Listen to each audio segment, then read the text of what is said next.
concentration majors. So they study improv in classes and combos as part of their applied curriculum. A large part of what they do in college anyway is based around that.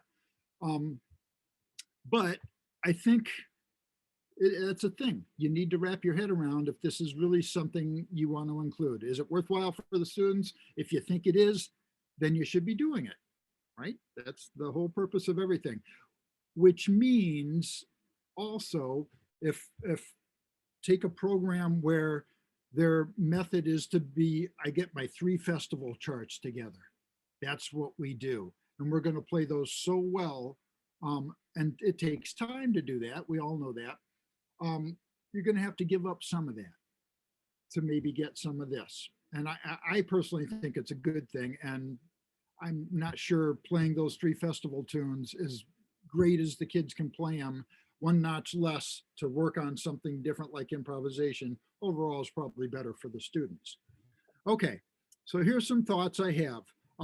I think giving up rehearsal time is a big deal, so you want to be very good at managing the time you do have. And good time management for me comes with preparation and then execution of your plan. I'll prepare my scores before rehearsal, and I mean, even on tunes I've done on and off for years. Whatever, some Bill Holman chart that I've played myself hundreds of times. I've got the whole thing memorized. I'll still prepare a score because every band's going to deal with things differently. So, and that way I walk into rehearsal, I can execute my plan with that. I think we need to realize that when you work on improvisation, at least in my experience, even if it's in an improv class or a combo, it's a fluid process. So working with a big band to me is not nearly as fluid. It's more product driven, task driven, where improvisation is more, we're learning concepts. It's not going to happen overnight. You need to realize that. And it's kind of building blocks slowly start to roll down the hill as they start to pile up. So it's more of a fluid process, and it's more of, I can't get the whole trumpet section tight at one time. This kid's moving at this pace, this kid's moving at this pace. So your students are going to progress at different paces. We need to all be aware of that as we work on things. Chris, can I ask a question? Yes, sir. So you're obviously having a plan in rehearsal is a solid way to go. Um, when when I've seen a lot of people approach this, I've tried to, in some cases in my teaching, get away from scores so I can really focus on what's coming out of the band. Make sure that I'm not standing behind the score in front of the band on a stand, but get out into the band. What has been your major takeaway from that preparation? What do you feel like you can accomplish better through your score preparation than you've been able to by proximity and you know, because we all have different approaches coming to how we're going to rehearse our bands before we get there, and I think we probably all cover all of those. We're looking at the scores to make sure we have ranges and looking for intonation issues and all of that stuff. But what's your major takeaway from that preparation that you've done with your band? What do you feel like you've been able to accomplish more timely? Um, I'd say the biggest thing, intonation, yes, and range and all of that. That's kind of ahead. Yes, for me, the biggest thing in rehearsal, usually my 2 big go-tos that I hear first, if there's things are sloppy, time and articulation. It's like if we're not playing with good time, and if the sax soli is burning, but one student's slurring it and everybody else is tonguing the offbeats, it's a drag. And I have bars in my head, my ear that I set, which come from recordings, or they come from, depends on the music. I mean, I've been very, knock on wood, fortunate to play on like the Smithsonian Band and the Artie Shaw Band, some very good bands where time can still be an issue, no matter how good the band. Sometimes articulation, usually not. Usually, if they're not articulating right or they're playing those too long, they're not on the band anymore. Those kind of players go away. But for me, that's the first thing. So I know what you mean though, with you can lose your head in the score because you're looking at the math of a big band when you're looking at a score. At least I kind of do. And I'll step away from my stand and not look at the score. And that's when I'll work on things like shape and phrasing and colors and that kind of stuff. And a role model for that for me would be like Maria Schneider. And Doug, were you on Gene's band the year Maria came out and we played? I was never, you're muted, Doug, but I like it that way. No, I'm kidding. Yeah, story of my life. I think that was the year after I got out. Okay, yeah, she came out and for like 2 weeks in Northern Colorado, Gene Aiken's band with Dave Liebman, and we did like a mini tour with her. That's where she lived, like without the score. She wrote all the music, and it was Bomb Shelter Beast and Coming About, that time period. And she would just be conducting the phrases. I'd never seen anything like it. So I do try to do that, and that's a without the score kind of thing for me. So that preparation I speak of is nuts and bolts, clean things up, that kind of stuff, which I try to balance with music, I guess. And the more efficient I can be with the cleaning up of the nuts and bolts, the more time I'll have to work on music is how I look at it. So I hope that answers your question, Neil. Yeah, I think just jumping on that, Chris, I mean, that whole efficient thing, for me, it's that having a really clean picture of what I want something to sound like. Yep. Not just, oh, wait, there's staccato. So if I can't expect the kids to be doing it if I don't have it already internalized. Absolutely. To go a step further with that, which in a way is improvisation for us as band directors, I've worked really hard over the years, not so much now, but when I was my first 15 years of teaching, I worked really hard on being able to sing drum setups or sing how I sing all the time in rehearsal. When I stop somebody, they'd be like, drummer, you're going to set up B3, like I'll just sing what I want them to play. If it's a bassy, Sonny Payne kind of chart or whatever, instead of telling them, hit that drum on the end of 2, hit that, that's going to be a short on beat 3 on the snare to reinforce the trumpets.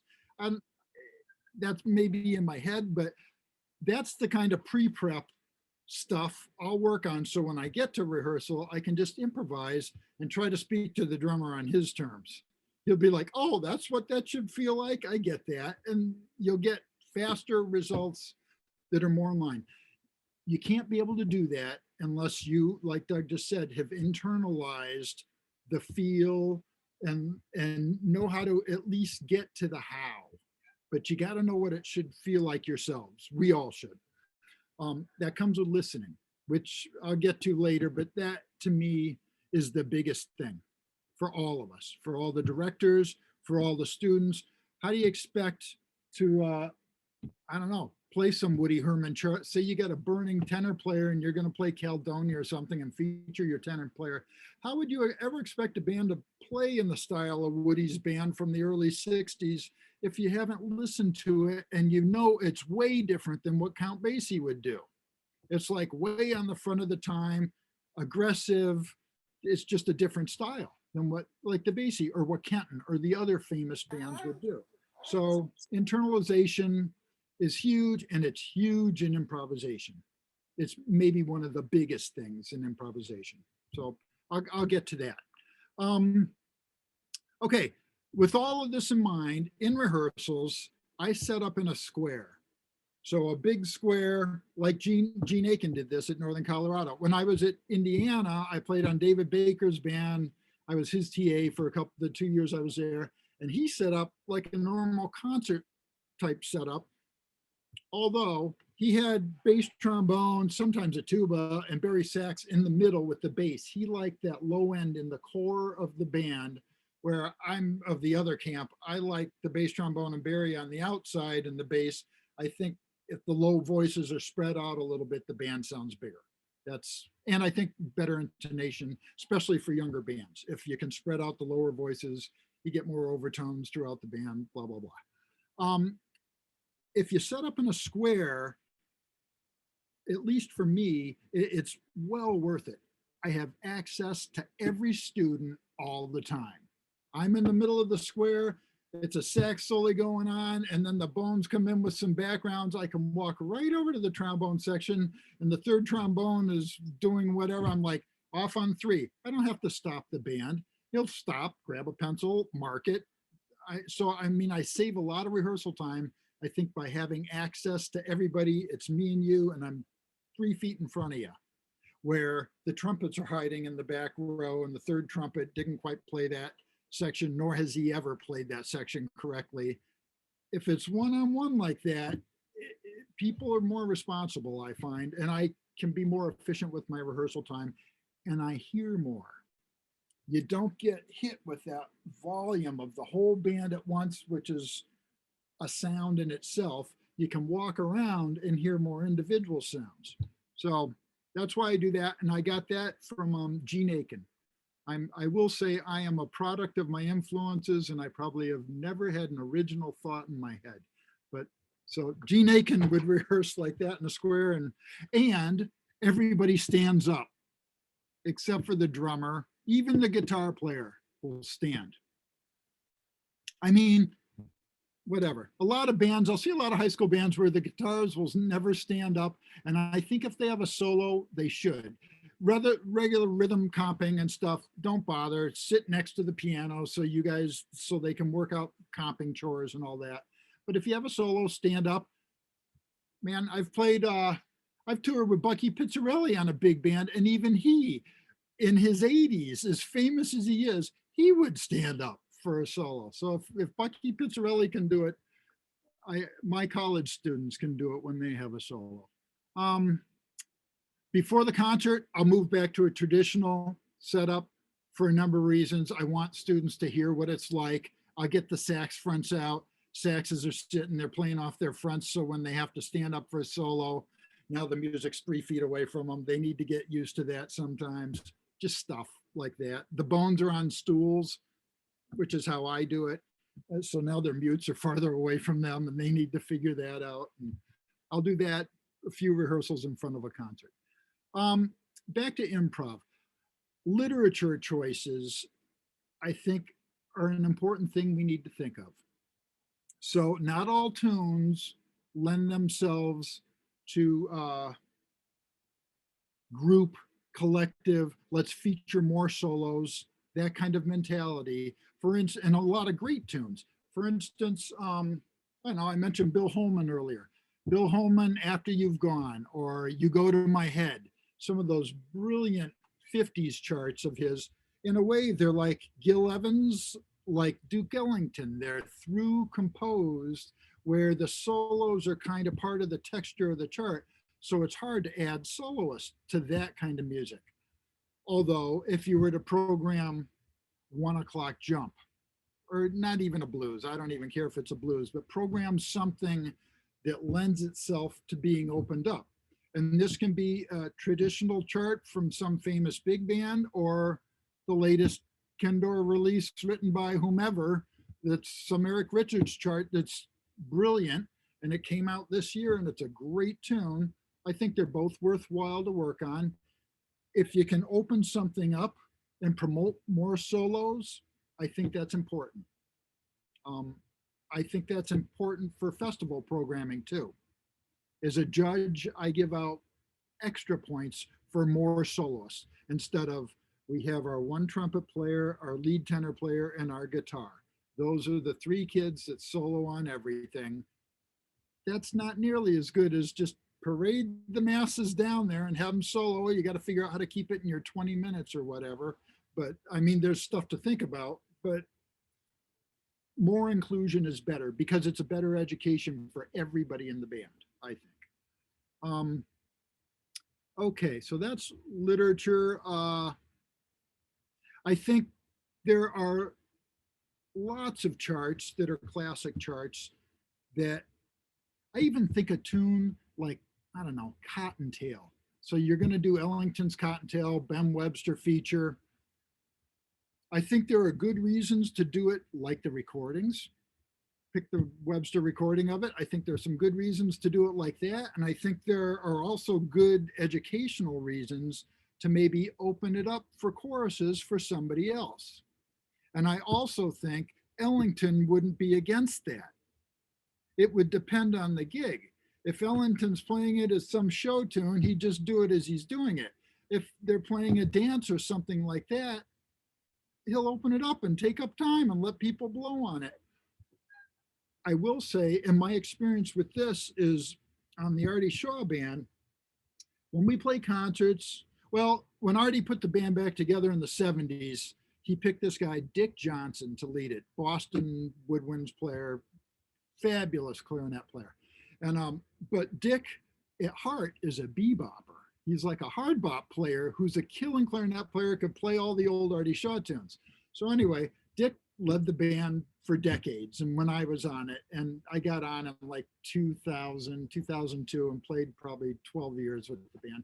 And Dick, we'd play Swonderful or some old dance tune. And on a concert, he would open it up and have people blow on it. Like just open choruses in the middle for solos, which is exactly what Artie Shaw wanted. Number one. And the other thing to think about with improvisation is Artie also said, which I agree with, he's like, yeah, it's an older tune, but the soloist should play the language they hear today. I don't want to hear them playing like whomever, Billy Butterfield playing. I mean, there's certain tunes he wouldn't open up, like Stardust, Begin to Begin. You're going to play those how they are. But a bunch of the dance tunes he'd open up for blowing. And so the solos would be modern language, hard bop and beyond kind of language of the day over Swonderful, some old swing tune, you know? I think that's something for us to consider. I think it's important when we work on improv for students to recognize some of the masters and know, especially their lineage of how they got to where they are to some degree. But it's equally important for them to try to take the next step and keep things moving forward. As soon as it becomes stagnant, we're done. You're just turned around, you're walking backwards, and you're on your last walk. You know, it's got to keep moving forward. Not to mention our students' generation. That's the generation that's going to keep it alive. You know, they're going to do what we're doing soon enough. So, things you can do in rehearsal. So now I'll jump back to this. Things to do in rehearsal to promote more improvisation. I think head charts, and I'll talk about some ideas on how to build them a little later, but I think playing head charts is important to do for a lot of reasons. And I think listening, as Doug had mentioned earlier, and internalization, I think listening is probably the single most important thing, whether it's in a big band rehearsal, whether they're taking applied jazz lessons, whether you're teaching a jazz improv class or a combo. Listening is at the top of my list. How, I don't know. It seems to me Miles Davis had some saying like, how are you going to know where you want to go if you don't know where you've been? Like you need to be able to put yourself in context somehow. And I think listening by internalizing music gives us a context. And it doesn't even matter if it's Ellington or Tchaik 4, the scherzo and Tchaik 4. You still have to have a context for what the music's like, right? Especially as an improviser, when it's you that single-handedly gets to set a bunch of the criteria for what the context is going to be. So I think listening gives us that. Here's some thoughts. I tend to, when I assign listening, I tend to assign both audio and video. And I think this is more important than ever now because we're all so video fried. I mean, it's great to see you all, but all we do all day, every day now is like video, video, video. Not just now, but tonight we'll watch something on Netflix and we'll binge until 2 a.m, watching whatever. I mean, everything is video intensive. I think students, high school age students, certainly my college age students have, they're losing something in the translation by always seeing something that's attached to what they hear. And what they're losing in part is their imagination and what it could be, right? So, I mean, yeah, it's very cool to watch, I don't know, Dexter Gordon warm up on all these diminished licks and stuff like that, and then walk down backstage and walk on the stage and play. Those were the days, and start by playing this diminished language when he improvises. That's exactly what he was playing when he was warmed up. Very cool to watch a video like that, and important. But it also would be cool to just listen to Dexter Gordon play Tangerine from an album, or A Day in Copenhagen, just like something else where you have no visual to go with it, and you kind of have to come up with that in your own head or feel it as a student, all of us as students. So I try to assign both. And I do it everywhere. Jazz history, my big band listening, some will be YouTube links, some will be, here's MP3s of tunes that I know they're not going to find links out because they were never re-released. Nobody did a video of them, something obscure. So I think that's a thing. When we have students listen, I think there are many reasons to listen. And one thing I kind of tend to forget, because I don't know, the older I get, the more details I have in my head, the more I can just let the details go. I think it's important to remember not to always hit everybody with all the details. Like, okay, I want you to listen to this tune for fun. Just listen to it 10 times in the next week and just let it wash over you. And if something hits you that's cool, tell me about it. But I'm not going to give you any specific assignment of what to listen for. I don't care what so-and-so played over the bridge for altered language. It doesn't matter. Just listen for fun, which is, when I was a little kid, that's absolutely all I did. I didn't know how to listen for anything else. Both my folks were college music professors, so there was a lot of listening in our house. But just let it wash over you, and see what happens. Here's some other thoughts, that specific things they could listen for. Maybe have students listen for background figures. So forget the melody, forget the solos. Let's say you're trying to teach a head chart to students, or you're playing a blues. You taught them the head to a blues, and the band's going to play a blues. And now each section you're going to have come up with background figures. And they're going to want to develop a figure, especially high school kids, in my experience. They'll develop something and they're going to want to stay with that and play that for the next month, that same exact figure, because they know it and it's safe and it's all worked out. And while that's cool, I guess, I'm more an advocate of, develop a figure tomorrow or next Thursday when I see you next at our next rehearsal. I want to hear a different figure. Well, why don't you do some listening? I'd send them back to 1 o'clock jump and have them listen to that, because I know if you listen to the original Basie recording of it, they don't play the melody until the very end of the tune. Everybody, half the band blows. They all take a chorus of blues before they ever get to the melody. And that's of the time period where it's still heavy Fletcher Henderson, Don Redman influence of, if it's a brass player playing, the reeds are playing backgrounds. If it's a reed solo, the brass are playing backgrounds. So it's all this call and response everywhere, and it's easy to hear things. And the backgrounds are very riff blues. That was back when Basie's band wasn't much of a reading band. They were like a bar band, and they played a lot of riff oriented kind of stuff. So tell you what, I'm going to take a second. Let's listen to something. Tell me if this sound, Doug, if this sound is okay without sharing my screen. If I need to, I'll be happy to. Cool. Okay.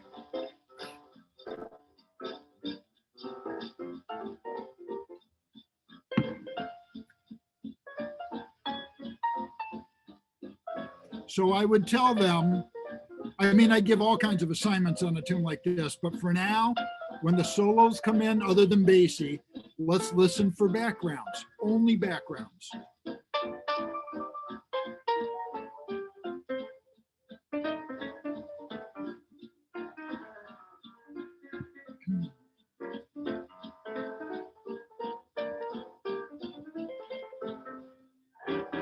So backgrounds.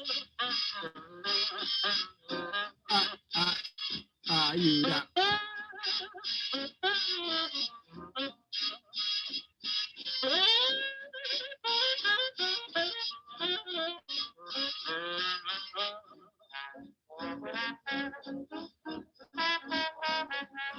Backgrounds.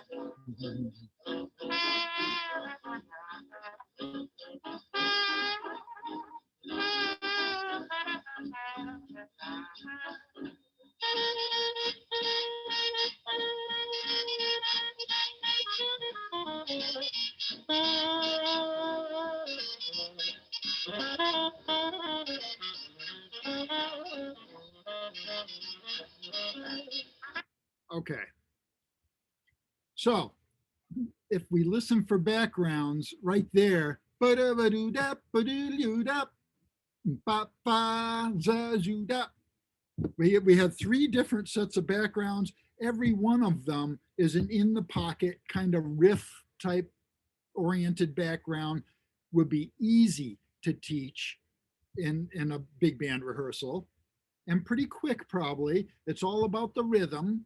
They could be unison as they start to get it together, have them voice it out, which I'll talk about later, but you'd have to get into explaining harmony to some degree. Or maybe not. Maybe you could just do it by ear. Sing the pitches to them, play the pitches for them, just have them do it without knowing all the harmony that goes with it. So I think there's good to both. But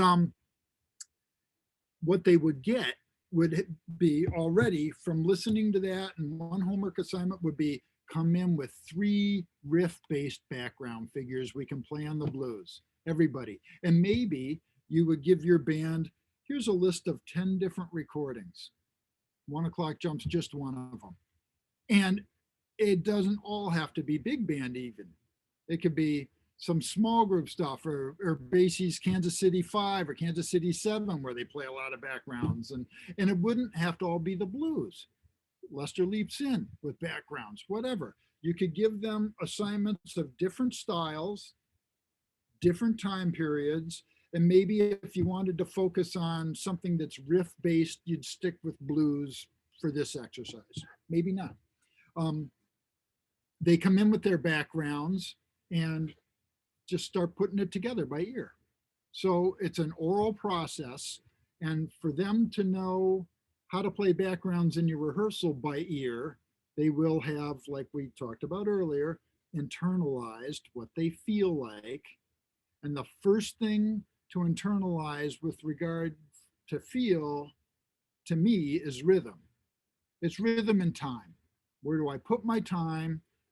Like front of the beat, middle of the beat, back of the beat, like how big are beats, whatever. Like do I put my time, and how do I make it feel? What are the rhythms? How do I make it feel? They're only going to get that by listening. You can be the best teacher. This is my opinion too, and I can be very wrong, but I think any of us can be the best teacher in the world, and we can talk till we're blue in the face, and some things have to be learned by experience and not by like the cognitive mental process of, oh, I know how riffs are built. They're built on the end of 2 and the end of 4, and then I tie that over to beat 1. Well, good, you can draw the math out on a piece of paper, but that is not swinging, son. It's like some things you have to internalize. That's listening to me. Chris, what about the idea of, I've been thinking on this topic a lot, and okay, so you do that riff background as an assignment, and now let's all take a chorus, and you have to use one of your riffs somewhere in your chorus. From that concept of building vocabulary. Is that? I'm going to be off my preparation sheet then, because I had that later on, but absolutely. So like this listening assignment, you could use it in background figures. You could use it in solos. And if I used it in solos, I would not probably limit a list. I would probably give the band a list because I'd want them to move kind of in a direction I was after, instead of they come in with their own thing, which might be another project for later on. But yeah, the assignment could be, you come in with a rhythm. You come in with 2 bars. You come in with a 4-bar phrase. No, you don't have to write it down. And no, I don't even care what key it's in. We're going to really use the rhythm of it. So it can be in any key. You learn that rhythm, be able to sing the rhythm, be able to play the rhythm on your instrument, keep it simple. The more complex, the more nebulous it's going to be, the harder it will be to fit it over other music, right? So just keep it simple, something in the pocket, and then use it in your solo. I want to hear it on every A section or on the bridge. I want to hear you play that twice somehow. Just that's, at least for me, when I started working on improvisation, that's what I did. I'd transcribe like a fiend. I mean, I still transcribe, but I transcribed a lot. The hardest, I will say, with transcribing, at least in my experience and with the students I've had, the hardest part where things, I won't say they fall apart, but where the learning curve really slows down is that process of taking stuff you've transcribed and you can play for a jury or for others, whether it's written down or not, I don't care. And then using that as part of your own language and putting that in your own playing, that's difficult. And at least for me, the process that works the best is to force it into my playing. I'm going to play that Dexter line I memorized, and I'm going to play it on the gig tomorrow night. I don't care. And I'll play it exactly like Dexter did. And then over time, whatever, we're playing It Could Happen to You Again, and it's 10 years later, and I'm still playing what I think is that line from Dexter, but I listened to a recording of Dexter again and me, and oh my God, they're like 20% the same now. It's like in my head, they were exactly the same still, but it's become Chrisized. I've ruined it. I ruined that beautiful Dexter line and I play it like something I play now. But I think that happens naturally. That's part of being human. You're going to make it part of you and all your experience too.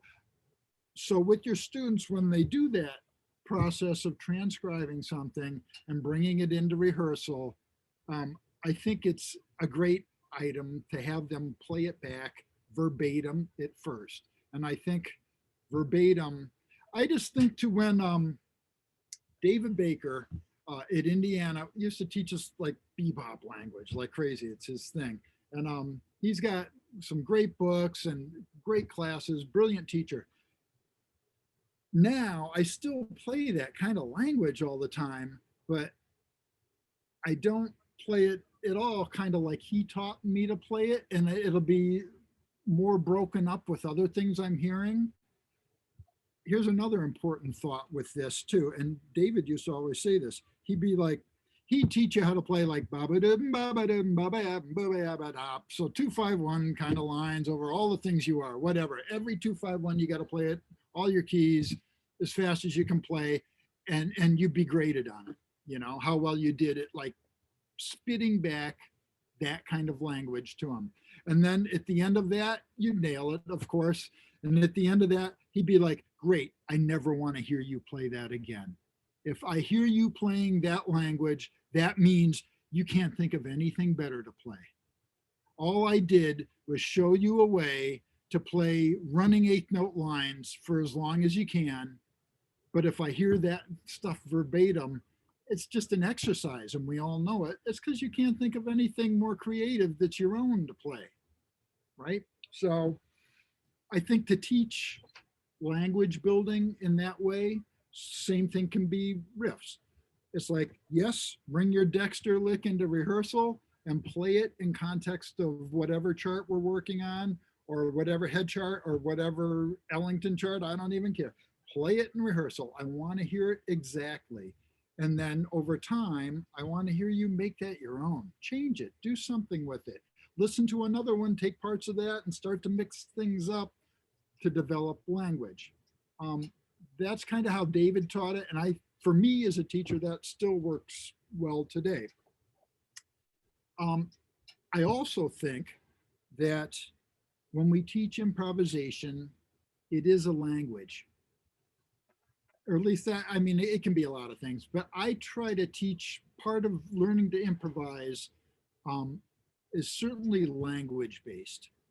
And there can be many different languages, but language based in that you see a set of chord changes, you have to have some words at your disposal to work your way through the situation if you want to follow the rules of the harmony you see.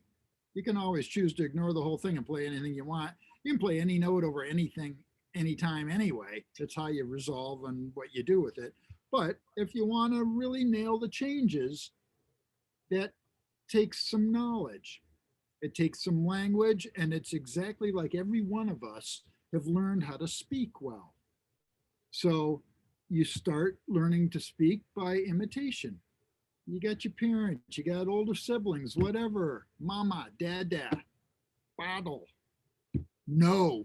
That's always a first, right? So you learn words that will get you results, that will help you in situations. Learning to improvise is the same thing, I think. And I think either learning that David Baker bebop language, or I don't know, working with somebody else. I don't know. I'm trying to think of other examples of things I've played. Oh, well,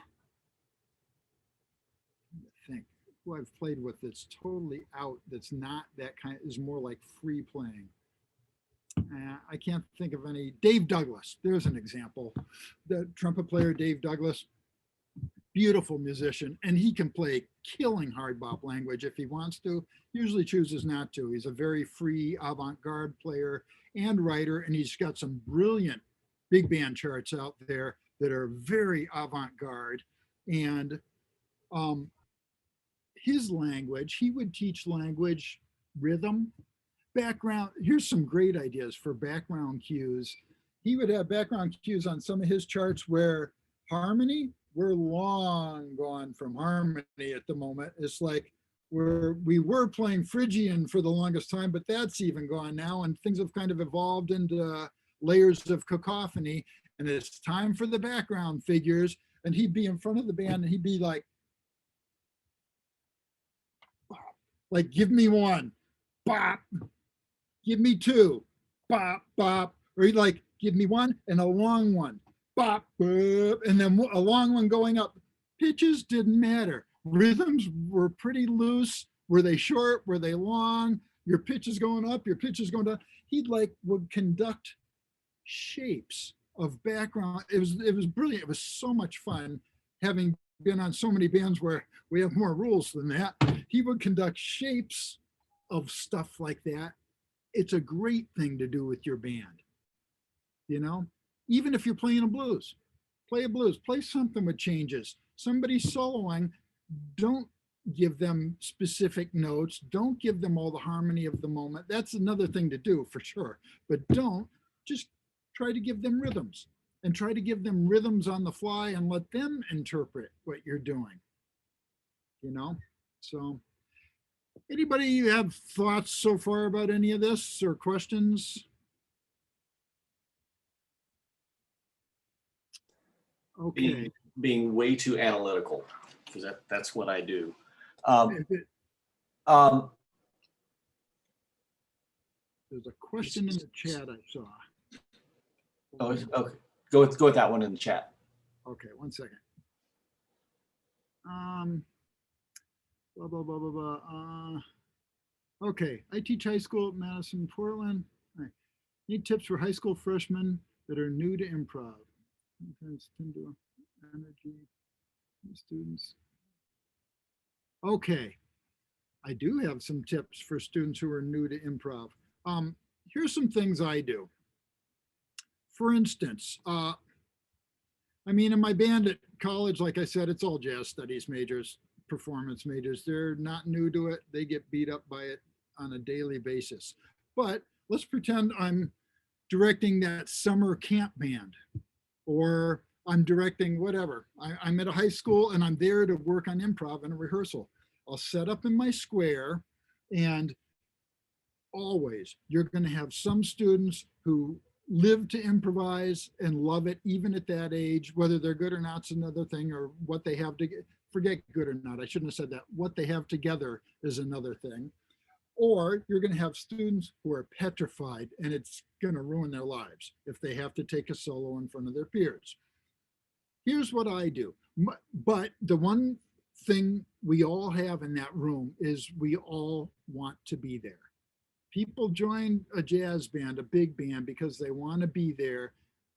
Rarely is it a mandatory thing. That often for me takes care of itself, at least in my experience. So I'm rehearsing in my square. It's a summer camp band, and my third trumpet player, she wants nothing to do with improvising.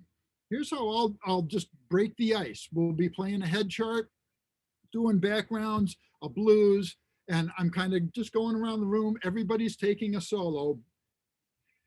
Two things I kind of don't do in the beginning of this process.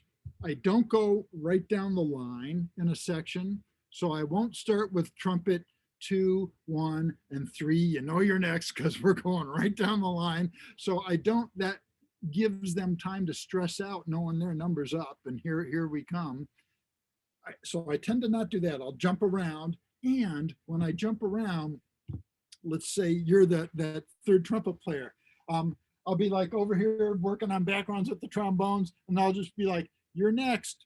And then I'll just turn my back on her or him, and I'll go back working with the trombones. And they're sitting there thinking, oh God, I'm next. Everybody knows I'm next. What's going to be more embarrassing if I don't go or if I do go? I mean, there's an enormous amount of peer pressure in their heads, and I'm making fun of it now, but it's not funny. And I know it's not funny, and I don't treat it as being a light, funny thing. But on the other hand, they, in my experience, they want to improvise. They're scared to like break the ice of doing it. And that same camp band, so ultimately they'll solo. I don't know if I've ever had a student make the decision, forget it, I'm going to take the peer pressure and not solo when everybody knows I should. That's worse than just suck it up, take one for the team and play a solo. Whatever comes out, comes out. By the end of a week in camp doing that, they're soloing on the concert. Every camp band, summer camp band I've done, and it's every summer pretty much, every kid in the big band solos on a head chart that we do. Everybody solos. And it's willy-nilly. And by that concert at the end of the week, that same student who was petrified, wanted nothing to do with it, I'll just be like, you're next. And they'll be like, they'll nod, their head will go down like, oh God, I'm so embarrassed. This is gonna be awful, but they'll do it. And then next summer, when you see them in camp again or whatever, they're from far away, so you don't see them. Next time, they'll volunteer. They want a solo. It's like they're over being scared. And as it turns out, they're one of now the stronger kids in their high school at soloing because they'll at least do it, you know? So I try, those are some thoughts how to get students started. Try to minimize. You're going to have stronger students or more experienced students and less experienced students with regard to improvisation, just like all of us, just like life, right? I mean, put me next to a high school kid and I sound okay on trombone. Put me next to Marshall Jokes and I sound like a high school kid on trombone, right? So we all, there's a sliding scale. I think that things I'll avoid if I have that new student who's just starting out and I'm kind of going around the band and okay, you're up next and like doing my thing and we're playing a head chart or whatever. I'll be conscious about not having them solo right after the most burning kid in the band. So tenor 1 solos, playing all his Dexter licks that he's been working on and he's tearing it up. And that trumpet player who's on her second solo ever, or his second solo ever, I'm not going to have them follow. I'll have the guitar player, somebody in a non-related instrument. Just, I'll try to alleviate that kind of peer pressure that I think they put enough on in their own heads anyway. At least we all do in some respects. So I try to be conscious of alleviating that, you know. Another thing I'll do with that same topic, the first couple of solos for sure, I'll have backgrounds playing. So I'll be like, you're next. And I'll immediately on trumpet and I'll immediately go over to the section and be like, okay, you guys, I need a background. I won't tell them what to play. Part of what they're doing is coming up with their own backgrounds. Immediately, somebody in the section will like play something to their neighbors, just like you do on a real band. So the person who's soloing, to them, it's like, thank God, not all the attention's on me. There's backgrounds, there's like other stuff going on. I don't have to take all the heat at once. So I guess did that answer your question? Those are things I'll think about, like to get somebody started. Yeah, no, that's great. One of the things one more follow-up question, something that I've done, and I've heard two different sides on this.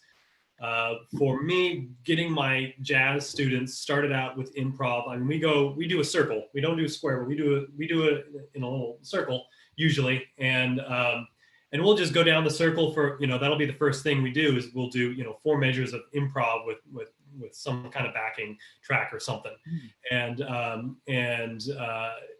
some students, I'll tell students just play, if you're new, just do one note, just choose one note and do rhythm. But even when I do that with freshmen, they'll still just, scrunch in and sometimes just still completely freeze. And then I start to wonder if maybe I should not limit them as much, and I find that to be kind of a struggle, is, just getting them started out with, and I'm just trying to find other tips of, little tools that give them, what I'd like is that what you mentioned was, choosing, who's going to follow up on who.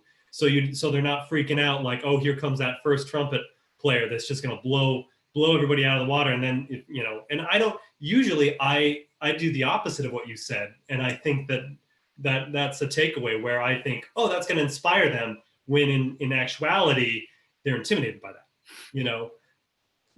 I think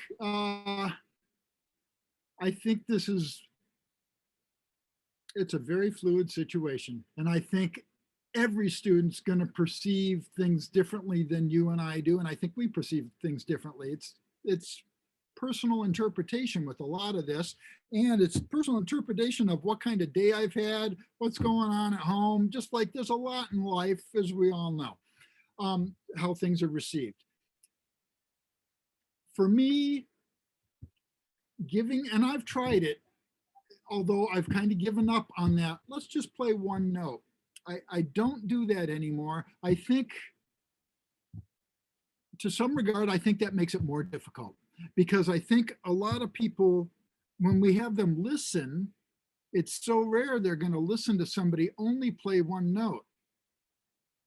You might hear Sonny Rollins play one note or a short motive for a while, or Miles on So What, or like some simple 3-note things, but just one note, build a whole solo out of that sounds good. And sounds good's relative, we all know that, but that's a hard task to do.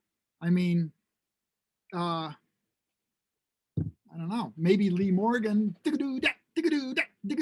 something like that, I don't know. But even that, it's like, he didn't want to do that every solo, And so I think that kind of makes it harder in some regards. And I think if you say 5 notes, the first 5 notes of the B flat, whatever, Mixolydian scale, because we're playing blues.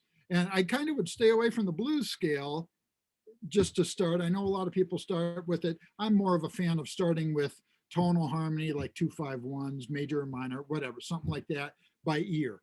But I don't know. It's hard to say. I think it's a very individual thing with like limiting what they can do. I think limiting the time they have to play is great. For a student that was so scared like that, it'd be like, tell you what we're going to do. So here's how I would do that. I'd say, I don't care what notes you play. Yeah, we're playing a B flat blues. It's the people's key. B flat, y'all like that note. So play one note, play a million notes, whatever. Here's what I want you to think about. We're going to play a phrase. I would go to something like form or shape or something like that. I'd say, we're going to play a phrase, a 4-bar phrase, and Jeremy, you're going to play for 2 bars, and then I'm going to play for 2 bars and answer you. And then I'd explain a phrase is like a good sentence. It's antecedent and consequent. It's like use whatever tools you got to trick them into knowing what you're talking about. But it's like, we're going to play a phrase and you're going to play the part. And I'd say, what can we do to do that? What can you want to build some energy in what you play. And I'd talk about stuff like that, like move from lower in your range to higher in your range. Play something rhythmically simple, get more complex, be more legato, be more staccato, increase your articulation, more accents, any of those things we all know about to build energy. And then, so they'd play their half, and then I'd answer them and play my descending half after them.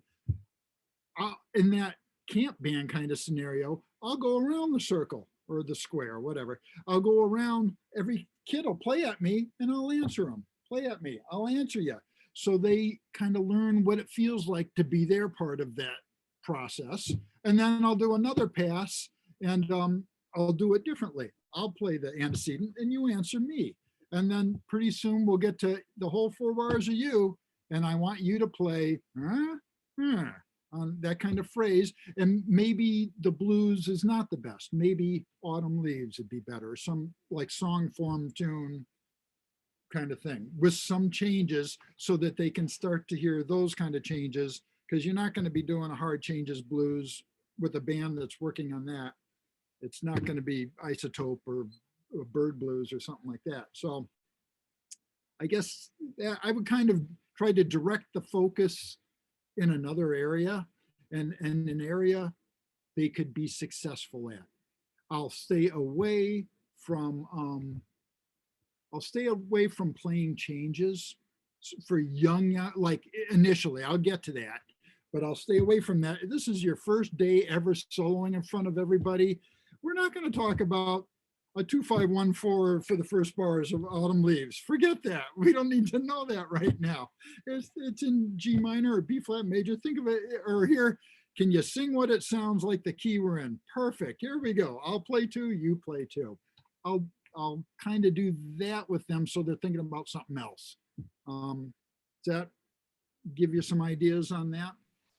Yeah, no, that's great. Yeah, no, that's awesome. Thank you. Sure. I also, as a teacher, my applied lessons everywhere, I try to be, I get wound up and like to go fast, as you can maybe tell.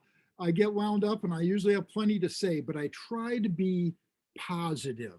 So let's say that student totally crashed and burned and didn't do anything we'd really talked about, but they did something, which is a lot for them. I'll use that. I'll be like, that was great. I liked how you started down. Next time around, let's try to build it up a little bit higher before I come in and answer you. Like, I'll try to look at the bright side of almost everything, especially early, because if you're dark on what they're doing, it's just going to turn them off. Nobody wants to fail, right? Who wants to fail? Who wants to be told, yeah, no, that wasn't right? And supposedly improvisation is subjective. So if they think it's right, it is right, right? It's all in the eyes of the beholder. You can play sharp 11 all you want on the major chord, and maybe I'll hate it or maybe I'll love it, and we can both be right, you know? So yeah, I guess that's stuff I'd think about for that. So Chris, maybe I guess what I was going to get to earlier was, as far as where do you start? Like, what do you have? Something modal. Let's hang out in D minor and just rhythm section, just play D minor for the next 20 minutes. We'll get back. Is that something like that where they're? Okay. Different thoughts on that. I think let me think about this for a second. It depends on what I'm doing. If we're playing a head chart and I'm teaching the band how to build backgrounds, how to solo, especially with a high school band, or even more so with a middle school band, I would probably start with a blues, something that has a short form, something that even though they don't know it, they're familiar with it, they've heard it. Even if they haven't listened to a lot of blues, they've listened to rock or pop music. They've heard 1 to 4 a lot, no matter what. I'd start with something that's familiar, and it's a 12-bar form, and you can hear 4-bar phrases easily in the blues. I'd start with something like that. If it's a high school band and I wanted to introduce tonal harmony and have them start thinking about changes, I guess you can do one of two things. You could either start with something with very slow harmonic movement, like, I don't know, you don't have to play a tune like that, but so what, for instance? So D minor, the A sections, we're going up a half step to E flat minor and then back down to D minor. So really 3/4 of the tune, 1 chord change. Yeah, you minimized harmonic movement and you took away them worrying about the chord changes, but I think you added more problems to their plate almost than what you took away. How do I come up with ideas over a drone? Is kind of what it boils down to. It's like I have one sound and you've been teaching me scales, but I think that can be good and that can be difficult in some ways to remove harmony so it's not a thing so much. I think that's a great free playing exercise, which we can talk about later. But I would start, maybe if I wanted to introduce harmony, I'd start with a tune like Autumn Leaves. That'd be a great example. It's basically diatonic. The first 4 bars are 2, 5, 1, 4 in whatever, B flat major. Let's say we're doing it in G minor. So the relative major, and the next 4 bars are a 2, 5, 1, 6 in the relative minor. So there's a whole bunch of things you could teach them. You could say, let's just play 1 over that first 4 bars. So when we solo, we're going to play B flat major for 4 bars. And then in the next 4 bars, we're going to play G minor. Check this out, all the same notes. It's the natural minor. It's called Aeolian and Ionian. And then the next thing you might say, how can we make minor sound different from the major section? So you talk about, well, emphasize home bass a little more. The next thing I might talk about would be play different forms of minor. So if you're playing harmonic minor, you'd have to introduce an F sharp to them and, the leading tone and all that. But if you play the harmonic minor scale, and I might not even have them worry about the scale, is in this key, the note is F sharp. It's a half step below the root. Don't have to necessarily worry about using it in a scale. And in the B flat major sections, that F sharp's not going to sound, it can sound great, but it's not naturally going to sound as good as it does in the minor sections because it's the 3rd of the 5 chord in the minor sections and it's the leading tone, and we're used to hearing all that. As I introduce different forms of minor, here,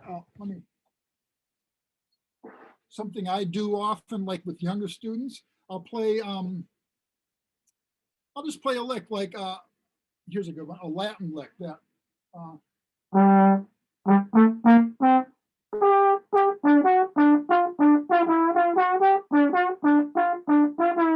something like that. All that is minor, minor major 7, minor natural 7, minor major 6, melodic minor. So you're really just treading water in G minor, playing different forms of minor through that.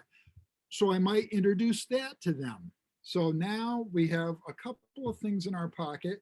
We can make B flat major sound like B flat major. I'll talk about this in a second. And then we can make G minor sound like G minor by playing a different form of minor, and maybe not G natural minor, or to play G natural minor. Sounds great on Autumn Leaves. And think about how you can make G being home base for that time period and B flat being home base for the other 4 bars. The other thing they're going to get out of this is they're going to start hearing form go by. They're going to hear 4 bars at a chop go by. I'd make sure they knew the form of the tune, maybe AC. I'd assign them listening on Autumn Leaves, Is that help answer that kind of question?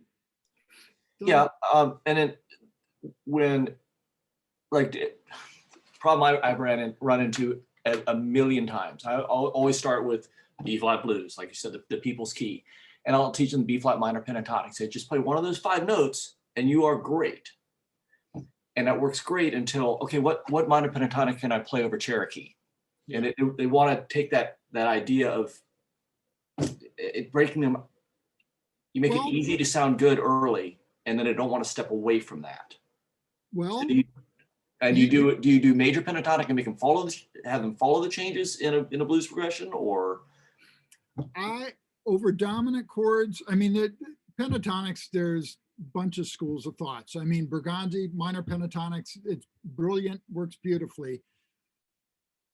For younger improvisers, I use major pentatonics of the same root, and it does not have that same lowered third bluesy kind of sound. However, you're avoiding the 7th, so you can use that same major pentatonic in Autumn Leaves. If you use B flat major pentatonic over B flat blues or over the first 4 bars of Autumn Leaves, the same scale can do double duty. That makes sense, I guess. So I do that. Oh, if you were moving on to Cherokee, which is quite a jump, it'll be the bridge that's your problem and not the A sections. But if you're moving on to Cherokee, I guess what I would teach them would be, here's the minor pentatonic scale you know, and you'd have to teach them how it relates to something in a major key. So relative minor goes to relative major, and then that's now the pentatonic scale we're going to play over B flat if we're in Cherokee. Or over the bridge of Cherokee as we go, move down by major second, here are your key centers of where those pentatonic scales would fit.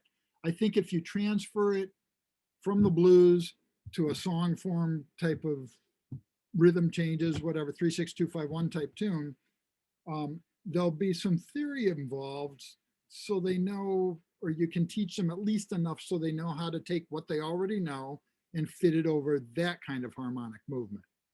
Does that make sense? And if it's, for me, the way with younger students, I would do it if it's a major tune. So a better example is rhythm changes. If they move to rhythm changes, I would teach them, okay, B flat pentatonic, now whatever, I got rhythm or oleo, pick your tune. And we're going to play it over these changes, and we're going to play that same pentatonic scale. This is what it sounds like when I superimpose B flat major pentatonic over a tonal center, over a whole set of changes. And it's not 6, it's going to be 5 or 2 if it's oleo, and just whatever. I guess I would go about it that way, to use language they already know. And then I think, how can I apply this language to another tune now? Minor pentatonic would work great on Summertime, a tune like that. Pick a minor tune, and you could do double duty with that, moving them over to more of a common practice period theory type tune as opposed to the blues. So, I have an idea on this, Chris, and I'd like you to either tell me that I'm on it or shoot me down. no, it's all subjective. I'm sure it's brilliant. One of the ways that I go about it with the kids is the idea of hybridization, right? Because the use of the blues scale or the use of the dominant scale, they have notes that overlap, but they also have notes that contradict each other. And so I have them use both, with the idea that here are chord tones, and you have you basically have 3 types of sound. You have a suspension, you have a chord tone, and you have an out note. And so if you hear out, then play a half step. If you hear a suspension, play a whole step. If you hear that you're home, then you're on a chord tone, probably the root, if it sounds like home to the beginners. And so that idea that we begin in chromaticism with those different scale choices that we have being mixed together is an approach that has yielded some success. How do you feel about that? I think it's a great idea. I think there'll be I think it's a great idea. And I think there'll be a lot of students who might take them a while to hear that. They'll hear chord tones, but to hear a half step approach or a suspension, that, man, it depends on your ear, what you're hearing. I mean, to a lot of people, I think a 9/8 suspension is pretty darn dissonant, and it could be a flat 9/8 suspension, and it sounds almost the same to them. I mean, It depends on how it's- much Miles they've listened to. yeah, exactly. Yeah, Bach wouldn't have dug that, but yes, it depends on how much Miles they've listened to. So I think that's a great way to develop their ear and talk about chromaticism. And the most important thing you said with that is how to resolve your way out of chromaticism. You want chromaticism and you want tension. Music's a drag without it. If it was all vanilla, we would all be sick of it long ago and we wouldn't be doing what we're doing. We need the tension and we want the tension. What you really want to do is learn how to use the tension to your advantage. That cuts to the chase. That's great. I don't teach it that way. I mean, I certainly teach tension and I teach resolution and that kind of thing. I do it in a little different way and probably a little later in their studies. Another way, Doug, instead of minor pentatonics, this is again from David Baker, I'm more of a fan of when you really start working on harmony, certainly with high school kids, maybe, I guess you could with some middle school students, depending on where they're at with being able to conceptually think about math and music and that kind of stuff. But when you start working on harmony, I start on one, but I'll teach them modes in relationship with their relationship to home bass. So whatever, we learn B flat major. The next thing I'll teach you is this is C Dorian. This is not rocket science. It's the same exact scale, same notes. We're just going from C to C. And I'll usually do it on a piano because it's something tangible they can look at and see and hear at the same time. Trombone, not such a very intangible instrument. I'm still chasing it all these years later. I don't know, where is all that stuff? So, Intangible in so many ways, Chris. yeah, I know. Yes, thank you. And we got about 10 minutes. Okay. So anyway, I'll do that on piano, and then I'll get to the 5 chord, which is what my real issue is. I'll get to 5 and I'll teach them Mixolydian, same scale. This is not new. We're just playing from the 5th to the 5th. Then I'll teach them the bebop scale, the dominant 7th, major 7th bebop scale. And to me, that's one of the most useful scales to teach them if you're working on a song form type tune, a major or minor harmony tune, you can superimpose instead of autumn leaves, instead of playing. So Chris, you do the bebop scale on tonic or on dominant? It's 5. It's a dominant scale. Okay. So what the bebop scale is it's a Mixolydian scale. Add a major 7th to it is how I'm using it. There's a major bebop scale too, but it's all the same scale. But a Mixolydian scale with a minor 7th, you add a major 7th to it is an added note.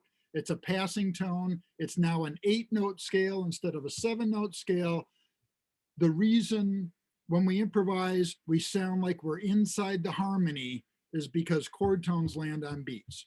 So whether it's jazz or classical music, doesn't matter. What supplies the harmony is what's landing on the beat. And the most important harmonic beat is still beat 1. Same for Bach, same for Maria Schneider. With the bebop scale, if you're in 4/4 time with the added note, it's an 8-note scale. If you stay in the scale, chord tones will land on beats forever, right? As soon as you leap out of the scale, all is lost, and you got to figure out ways to get, and there are ways to get back in. And so I'll have students play whatever. So up and down the B flat major scale, then up and down their Dorian scale, and I'll usually play all 8 notes. Make that an 8-note scale by going up to the 9th, so chord tones keep landing on beats. And then when we get to the bebop scale, it would be F bebop.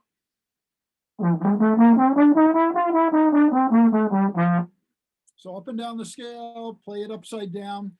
Then I'll say, let's not play it from root to root. Let's try from third to third, which they're already getting used to because that's what they had to do to play Mixolydian anyway.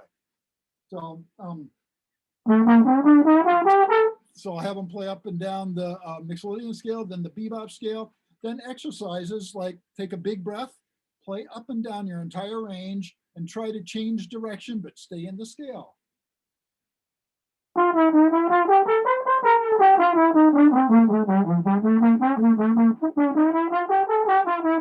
Whatever, and just have them until they're out of air. There you go. Now, and then I would have them probably start in a key with the dominant chord that's something I could use in the tune we're going to.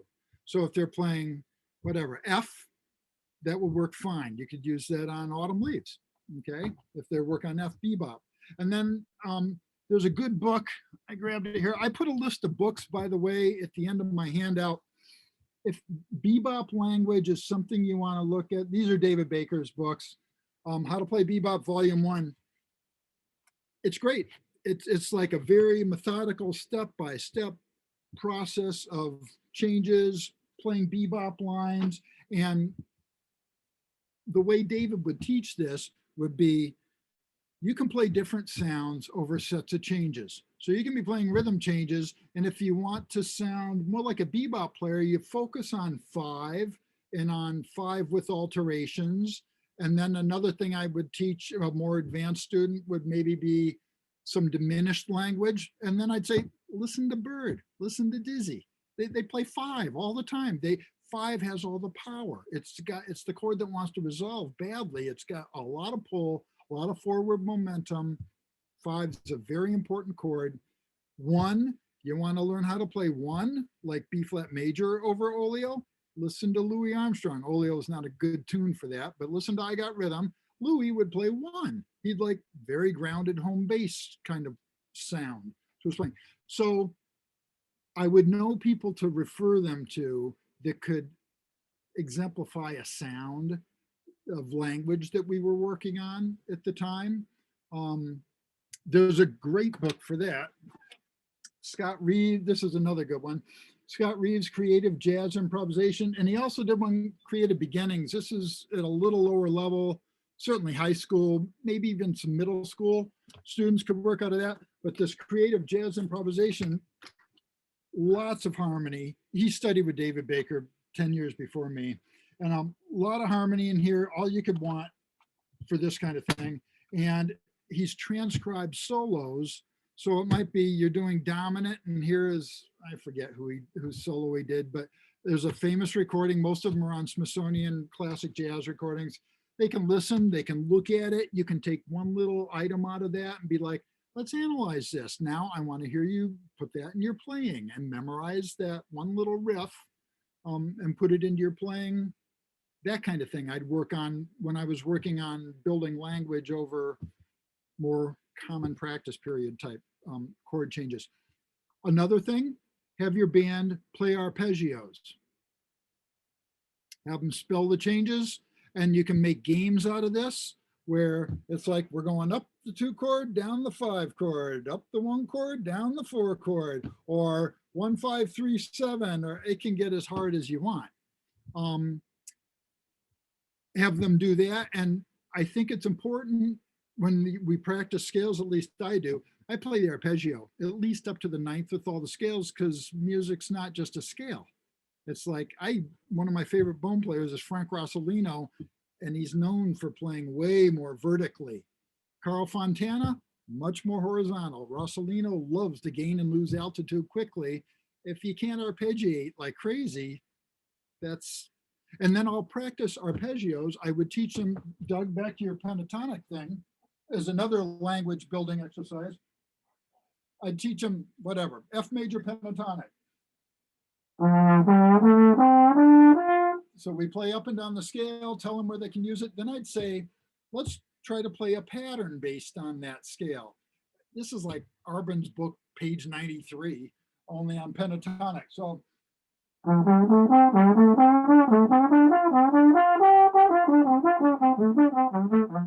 I'd have them play that Arbin's kind of pattern, or every other note in the scale.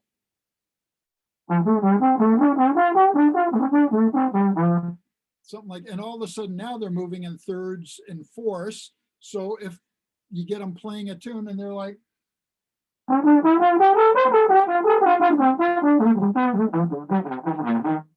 they start moving in much bigger intervals. The sound is completely different than bebop scale language or something like that. It's just, and then I'd find solos of players who play language like that. Listen to Chris Potter playing X, Y, and Z. He's playing fourths and fifths constantly, you know, or I don't know. Listen to Conrad, get a trombone player. Listen to Conrad Herwig. He plays like Coltrane, lots of fourths and fifths in his playing. So that's where the homework kind of comes in, with knowing what you can, what directions to move them that kind of support what you're trying to do.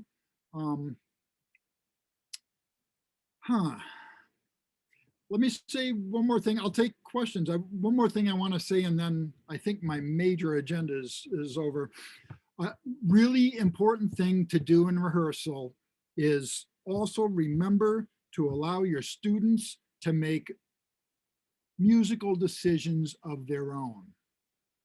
So while we all want to guide them, we have a plan, and we want them to learn, and we're worried about the time, and we're worried about not working on our 3 festival charts or whatever, because we're putting so much time into improvisation. It's important that we let them make some decisions about, hey, who would you listen to? We're looking, let's create a head chart next week. And I don't want it to be the blues. I want it to be kind of, like you said, Doug, D minor, static, but let's make it real ethereal and kind of floaty kind of feel to it, not a hard grooving, bassy kind of feel or whatever.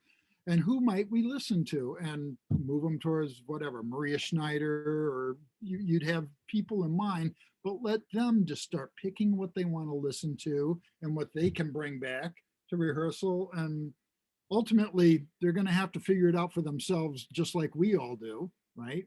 So I think that's important.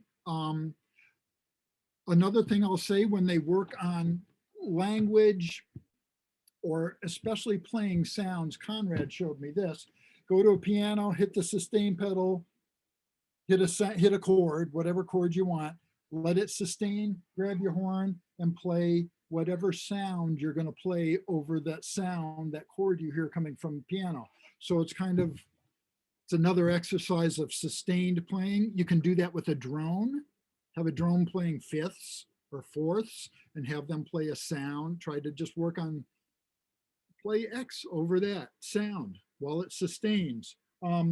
Another thing I use all the time for my applied lessons, jazz lessons, I use iReal Pro. It's a great practice tool.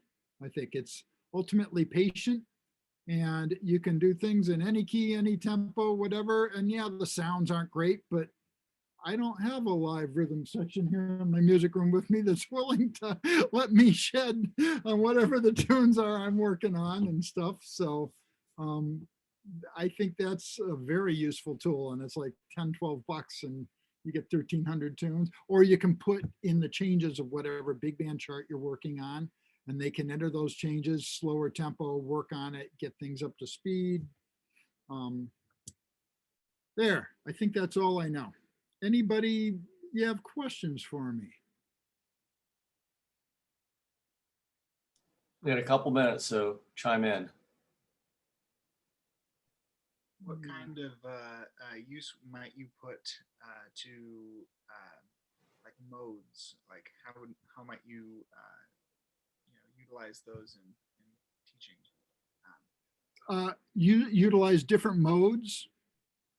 Yeah, so like would you, for instance, jump into suggesting, in a high school course that we're, trying to, find ways to use different modes in these things, or would you kind of take a more simplistic approach and kind of say, okay, here's other couple of scales, like the bebop scale, like the pentatonic scale? No, I would jump into it, but I do think if you're working on 251s, you're working on modes. Just we're talking about different modes, but I think we need to be careful. At least this is how I teach. I want to give students as much information as they can handle and move forward. I just want the best for them. So give them as much as they can handle and move forward. Although if you give them so much, it's overwhelming and they've kind of lost sight of where to start, or they know where to start, but they lost sight of what to do with it or how to make sense of it, or it's too daunting. I think you're now losing ground. So modes I would introduce would be Dorian, Aeolian, Mixolydian. That's got a lot covered. Phrygian for sure. I think introducing maybe Locrian might be my next mode before Phrygian, because Locrian is going to be your 2 chord and a minor key. So you could use that on Autumn Leaves if you go back to that. When you got your minor 7 flat 5 chord, that's going to be Locrian mode. I would introduce, but whatever mode I introduced, I do it the same way in that it's just, we're still playing B flat major from A to A. It's got a different sound, a different feel, and how chords come about. We just take every other note from this scale, stack them up vertically. That's where we get our chords. This isn't rocket science really. And so I like to teach modes through sounds. By the time they get to me in college, they need to memorize a bazillion scales and what changes to use them over and demonstrate all that and arpeggios.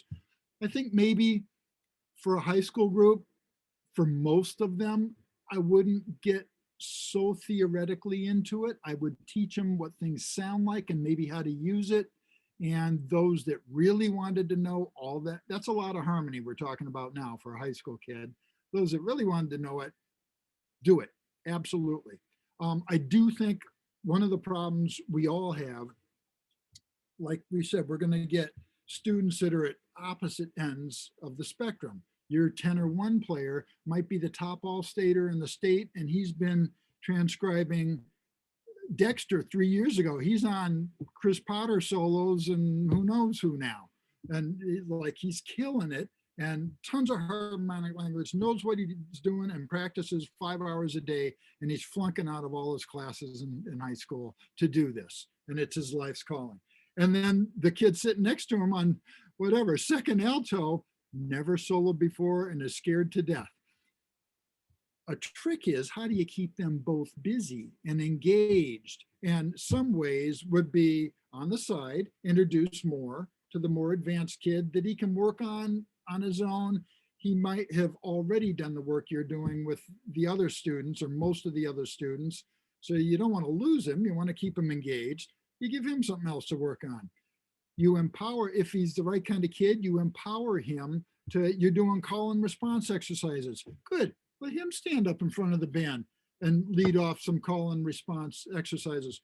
I think ultimately what we strive for, and I do the same thing with my top bands at my school, what we strive for is to empower our strongest students to be benevolent leaders within their peer group, supportive, benevolent leaders.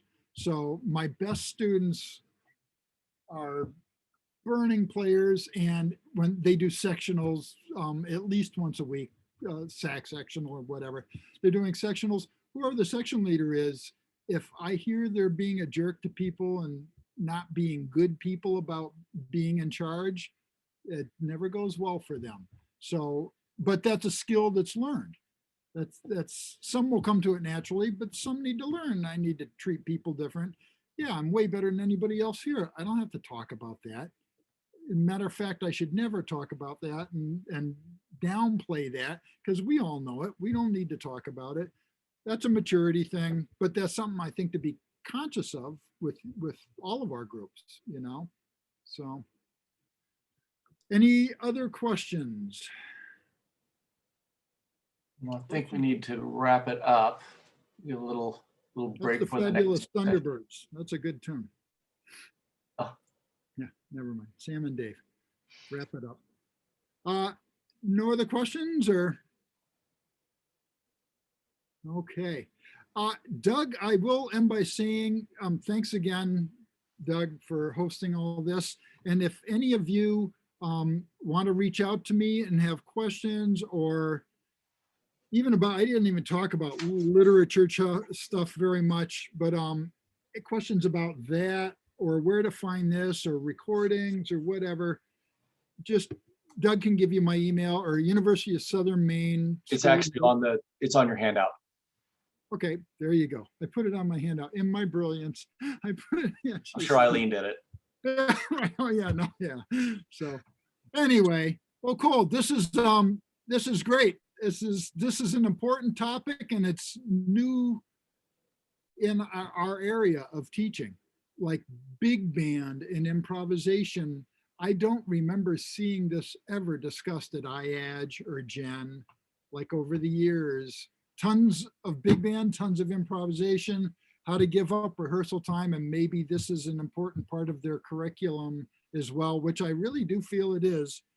It's a thing. It's going to become a thing. I can tell it is. So last thing I wanted to say, I put on my list of books. This, if you haven't checked it out, Jazz Pedagogy. It's Richard Dunscombe and Willie Hill. Great book and very practical. Like, here's some things you can use now, kind of stuff in it, especially for band directors who have not come up through playing jazz. It's one thing if you've come up and I don't know, just the school I went to and somehow I've been surrounded by jazz my whole life. You know a lot that you don't even know. But if you've come up through a concert band tradition or an orchestral tradition or a choral tradition and you direct band and you have a jazz band now, this is a great book with some, you can use it Monday morning in class kind of information in there. So, okie dokie. Well, All right. Thank you, Chris. you're very welcome. My pleasure.